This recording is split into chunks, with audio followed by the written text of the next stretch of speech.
สบายดีเนาะอาจารย์เนาะมื้อนี้จะมาเว้าเรื่องการตั้งค่าแอดมินในการเช็คอินเนาะในการเช็คอิน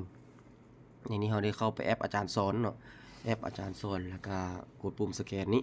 เพื่อเราจะเข้าไปตั้งค่า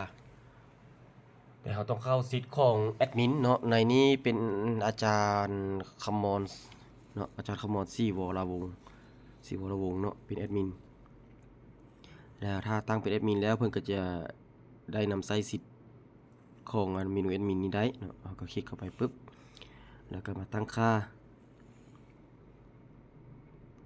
แล้วตัวที่ตั้งโรงเรียนนี้เนาะให้เราไปจุดโรงเรียนที่เราตั้งอยู่หั่นเราจะเอาจุดใดเนาะหลังจากเราไปฮอดปุ๊บก็กดปุ๊บตัวปุ่มปักหมุดน้อยๆนี้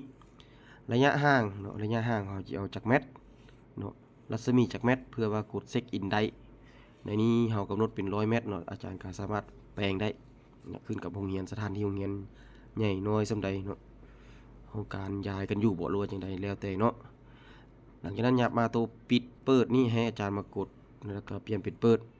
ใน BUID นี่ให้เปลี่ยนเป็น00 Store นี่ก็เปลี่ยนเป็น00หลังจากนั้นก็กดบันทึกกดบันทึกแล้วก็บันทึกไปเฮากลับมาเบิ่งเนาะเฮากลับมาเบิ่งเมนูตามสิทธิ์บัดนี้แบ็คคือมาเบิ่งเมนูตามสิทธิ์มันก็จะขึ้นปุ่มเช็คอินแบบนี้เนาะ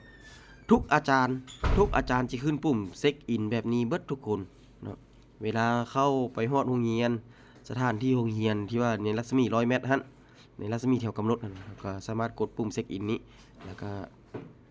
มันจะมีปุ่มสีเขียวขึ้นแบบนี้เนาะเราก็กดเช็คอินเลยปึ๊บปึ๊บสำเร็จเนาะหมายความแบบนั้นเนาะเมื่อกี้นี่เพราะว่าเพิ่นสแกนไปประจำการไปแล้วเนาะคอยไปกดซ้ำอีกวันหนึงนะมันจะเป็นแบบนี้หมายความว่าเราตั้งค่าทางเบิดแม่นอย่าง